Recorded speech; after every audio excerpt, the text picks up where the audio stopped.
It was an especially crucial, remarkable day in perhaps the ex-president's most deeply personal trial that threatens to bring down the Trump organization. With testimony from his longtime banker, Rosemary Vrablic, the former Deutsche Bank executive who oversaw more than $300 million of loans for Trump at a time when many banks were refusing to do business with him. That was 2011, the start of an unusual business relationship and a decade in which the New York Attorney General says the Trump family inflated their net worth to deceive banks and insurers. Today, in the civil fraud trial in New York, Vrablic appeared far less enthusiastic about her relationship with Trump, who today she called merely a customer.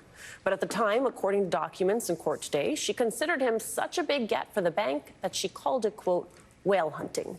Joining our conversation, New York Times investigative reporter Suzanne Craig is back and with us at the table, host of the 11th Hour here on MSNBC, and NBC News senior business analyst Steph Rule is here. Mara is back with us. Sue, what did we learn from this witness today?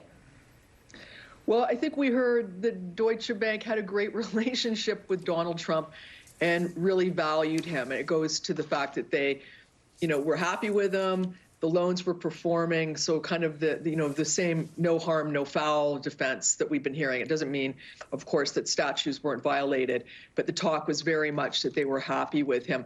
And I have to tell you, I keep thinking about the testimony over the last few days from these bankers at Deutsche Bank, and I have to just say I am not surprised they are here today. And this relationship goes back far further than when Rosemary Vrablic, the banker who was up today, was introduced to the Deutsche Bank in 2011. Deutsche Bank has been involved with Donald Trump since the 1990s, starting with 40 Wall Street. It was the first loan that they extended to him. And in 2008, they got into a huge fight with him over the Chicago loan, to the point where Donald Trump sued them during the middle of the financial crisis. His loan for the tower in Chicago that he was building was due to be paid. He was renegotiating it. It was in the middle of the financial crisis. And as they were renegotiating it, he slapped them with a lawsuit, essentially blaming them for the financial crisis.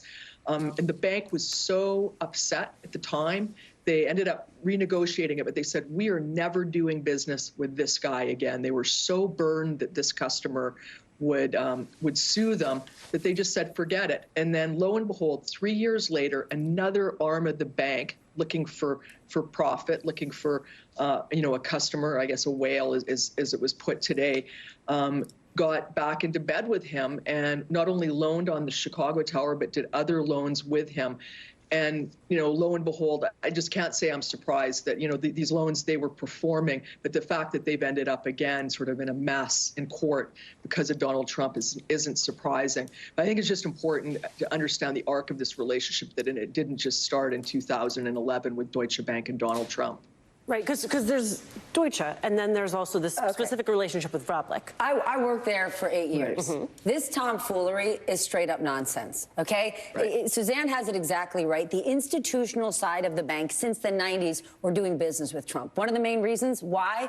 Because Deutsche Bank didn't have a presence in the U.S., right? So when they wanted to have a big presence here, how about the big circus business guy, Donald Trump? He's a name. So the institutional... He was a name, and they thought that he would bring in other names.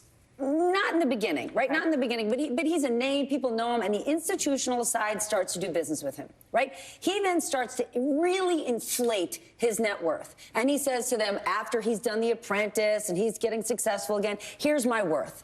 They laugh him out of the building. They are like, get the H-E double hockey stick out of this building and never come back. And he basically walks in the side door to the private wealth management side of the bank because Jared Kushner knows Rosemary Vrablic and she says, yes, let's do business together. Now, what's absolute nonsense about today is Rosemary saying, listen, I was whale hunting, which is entirely possible because in private wealth management, Deutsche Bank wasn't especially good. People didn't know them as a household name. And Donald Trump could be a name. They could have him at events. They could have him at big golf outings going, oh, Donald Trump does business here. But the absolute nonsense in the whale hunting, okay, she wasn't a saleswoman at Saks looking for somebody with an American Express black card, okay? There are strict rules and regulations, right? The banking industry is one of the most most highly regulated industries in the world, okay? She had to take a number of licensing exams, right?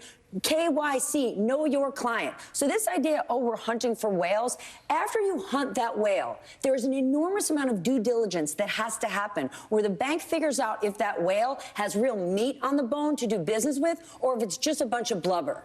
And so for Rosemary to basically like, well, golly gee, I didn't know. Baloney, she did know. She brought this client into the bank and she is responsible for knowing if that was good business. And she's up there going, well, they were just another customer. Come on now. Is that part of why she seems so uncomfortable on the stand? She seems so uncomfortable on the stand because, let me tell you, she was not a household name in that company. She was not a name anyone in senior management even knew, okay? I knew people from the basement to the C-suite. She wasn't a name you knew, yet now Rosemary Vrablic is going to go down in history forever linked to Donald Trump and Deutsche Bank. She might not have been a household name, but Sue, you reported in an interview in early 2016, Trump incorrectly referred to her as the head of Deutsche Bank. She is the boss, Mr. Trump said. So clearly it was his impression that she was running the show. Well, sure she was. She got him hundreds of millions of dollars worth of loans. Suzanne can tell you, Jared Kushner was involved in a transaction years ago where he owned part of a business that Rosemary and other Deutsche Bank employees bought an apartment from him. That is an enormous conflict of interest. Yet that happened, and the bank's going, golly gee, we didn't know. It's nonsense. I mean, especially when you go back to 2011 and Donald Trump's reputation at the time, the fact that you had other banks that were like, we're not doing business with this guy, and yet here they were.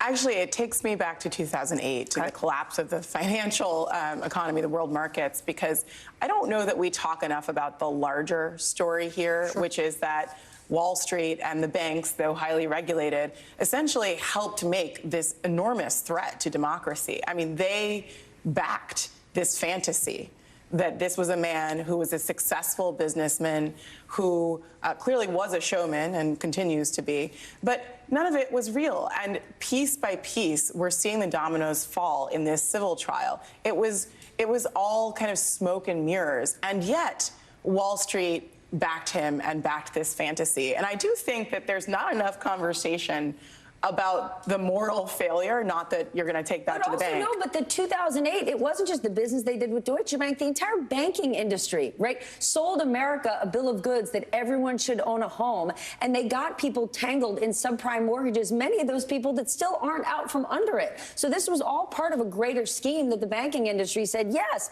let's extend these loans to people that we shouldn't. All right, this is going to be a great segment on 11th Hour. I very much look forward to it. But, Sue, before I let you go, I got to get you in here. Your sense of what we can expect in this trial in the coming weeks, specifically the defense closing with testimony from Trump himself.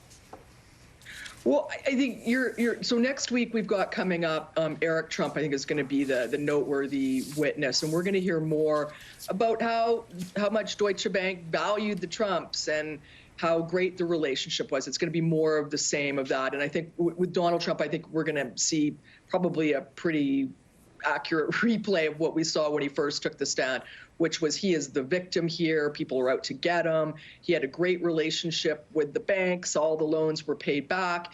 And, you know, and his assets, he's going to, I think, tell us a lot about how they're not just, you know, he wasn't undervaluing them. They're in fact worth way more than his financial statements. But even if you want to go beyond that, you know, there was disclaimers in it, and he just relied on professional advice to put them together. So, you know, he's got nothing to do with it, essentially. And then we're heading into closing arguments kind of come that week. So December 11th, 12th. We may not get closing arguments that week, but probably the week after. All going to be watching. Suzanne Craig, Stephanie Ruhle, thank you both so much for spending some time with us.